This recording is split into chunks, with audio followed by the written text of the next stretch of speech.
Okay. Yeah, who knows?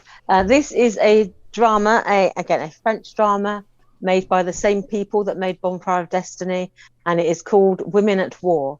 The French title is Les Combattantes, which I believe is, yeah, we've said broadly translates as like women fighters, women warriors. And it is set in 1914, in September, specifically September 1914, in rural France, in a place called Saint-Paulin, which is a small cathedral town, well, an abbey town. So there's like a convent with an abbey nearby. There's a main town, and like all good French towns, it's got its own brothel. And just outside of the town, All good it has. What's with the bad ones like then? Yeah, they haven't got one. And then there's a factory nearby as well.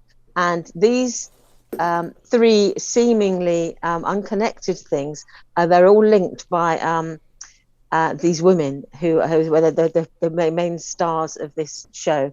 And there's actually features four women.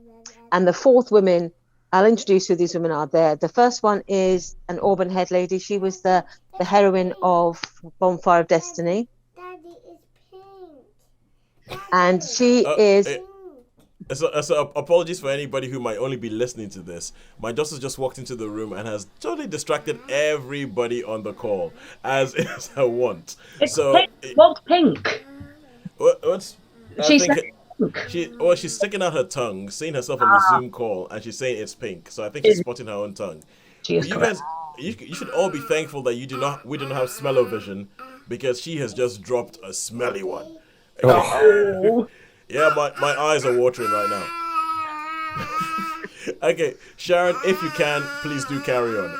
Okay, so yes, so we have there are four main characters in this. The women are four main characters. The first one is a lady who is a prostitute, and she has relocated from Paris to Saint-Paulin for there's two reasons. One, business is slow in Paris because of the war. A lot of men have been recruited, and they're with their regiments, and so she has like followed the army, as it were, and she's taken up work in this brothel in this town.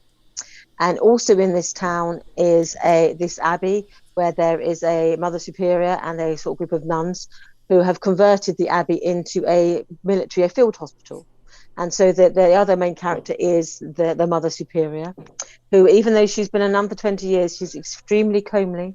She's a lovely lady with a beautiful face, and when she takes her habit off, beautiful long hair, which is probably not really what most nuns would have underneath their habits. I thought that was the thing. I thought short hair was the I thought they tended to. Yeah, every nun I've ever met has had cropped hair. But anyway, she's got beautiful, luxurious hair.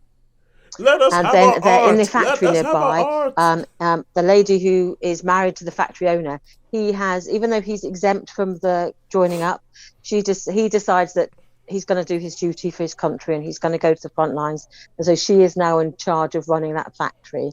And then into this sort of threesome, there's another lady who comes, we meet at the beginning. She's fleeing justice from Paris, and she's being pursued, or she's fleeing with another lady, and she's being pursued by this vengeful police officer. And we later find out why he is so vengeful against her.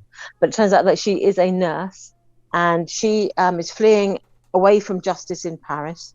And they have an accident, and they run into some German troops, and the woman who is protecting her gets killed.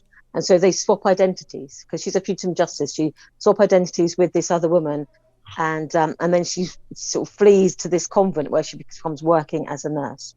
And so then all these stories begin to overlap and intertwine these different women, how their lives affect each other, basically at the beginning of the First World War. This is when the war is still fluid.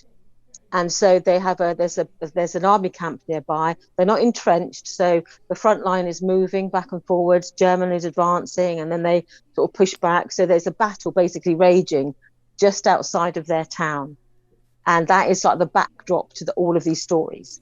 And the story then progresses into the war. It only takes place over about a month to 6 weeks. The whole story. It's like an 8-part drama.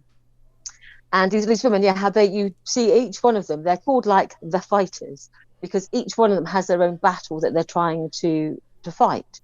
The prostitute is trying to find the son that she gave up when she became pregnant when she was a teenager. She was kicked out of her home, so she had no recourse but to to start working, as it were, to support herself and her child. But because of her work, she thought, no, the best thing for me to do for my child is to give them up. And now she's identified where he is, and she believes that he is fighting with this battalion of officers. So that's why she sort of moves her brothel, but she's working there. And then the factory owner, her husband has gone to the war, but his brother thinks, I'm going to turn up and I'm going to run the factory. So she has this battle against, the male patriarchy, saying that, I'm actually capable of running this factory, but he's trying to sort of take over. So there's that battle there. And then the Mother Superior, they take in wounded soldiers, and she becomes, attracted to one of her patients. And so she's in battle with her own vows, and then later with the church. Yeah. And then the lady who is fleeing justice, because she has sort of taken on this assumed identity, she realizes that there's more to this identity than she first thought. Yeah. And she's then ensnared in other battles. So they're all fighting in their own way, but they all then, these stories mix and intertwine and overlap. So over how many episodes did you say? I believe there's 8. Okay, cool. Sure. I had the visions of when I thought, oh, this is going to be like, women fighting, but, proper fighting. So, they don't, you know what I mean? As in physical fighting, but they don't take up arms. No, they don't take up arms. You do see the battles raging near them, and you do see some of the consequences. There's people with shell shock, and there's people who get injured, and you see these sort of people. So is this a subtitled film? Subtitled series? Yes, it's subtitles. Yeah. It's in French. Yeah. It's in drama. But interestingly, the main characters, the prostitute, the nun, and the nurse. That sounds like a joke. There is a joke in there somewhere. Yeah. There's probably a limerick that I wouldn't care to repeat. But there is. They are all the 3 leading ladies from Bonfire of Destiny. So the redheaded lady, she played like the redheaded lady in that one as well. But she played. It's like funny fact. In real life, she's actually a brunette. So she played the mother in that one, and then the lady who's the nurse, she was her niece in Bonfire of Destiny, and the Mother Superior was the maid in Bonfire of Destiny. So the 3 of them obviously have got this history, and I suppose if we saw it, we'd like go, oh, it's the cast of Pride and Prejudice rejoined together. But so they're obviously. Oh, it's like Wes Anderson's made another film and he's cast all the same people. All the same people in it. So and it feels like it was from the same people because there's certain scenes I was thinking. I know we sort of have I sort of give a warning out there. There are nipples in this film. Not a lot, but there are nipples in this film. But they are the same nipples that were in Bonfire of Destiny. So you make it sound like they just recycled the footage. They were like, well, so I get we have it on file somewhere. It's the same cast member who sort of got a kit off in that one. She gets a kit off in this one. So obviously thought she's up for it, or I'm sure she's actually her craft. Look, I don't know, but okay, when I was a kid, when I was a young teenage boy at that age and getting interested in certain things, having a French movie was almost a guarantee. It was almost a guarantee of nipples. I just think I've just come to the point that the French have a different attitude to nakedness than the English do, which I don't think is necessarily a bad thing. But so with that, we've spoken about. That was classic. Obviously, as you said, that was the classic when we were young of La Reine Margot, which was infamous for nudity, and I think it might have been a reasonably graphic sex scene or something. But that was the ultimate in French cinema in the mid-90s. I found out about French cinema run about the Betty Blue era and everything like that with Beatrice Dalle. So with that, how does this compare? How many stars would you give this? See, I enjoyed it. I thought it was good because there's a few sort of mysteries, and you go, oh, I didn't see that one coming. And others you're going, signposted all the way through. So it was a good mix, a good drama. I really enjoyed it. So I gave, I think, Bonfire of Destiny a high 3, and I think this one would probably sort of equal it or top it. I'd say high 3 to a 4. This one.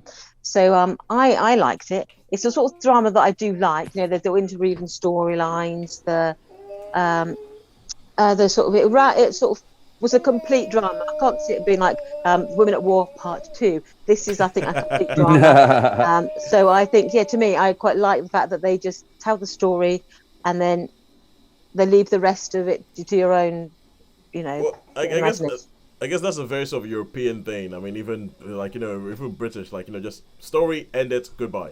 As opposed to an American thing, which is, people liked it, but we ended the story, we killed everybody. Well, bring them back! Bring them back! We're going to do another series. We have a hit on our hands. Okay, so I think you landed up with a high 3 on this one. A high 3. I'd give it a high 3, borderline 4, but I would say comfortably a high 3, definitely. Okay. Yeah. All right.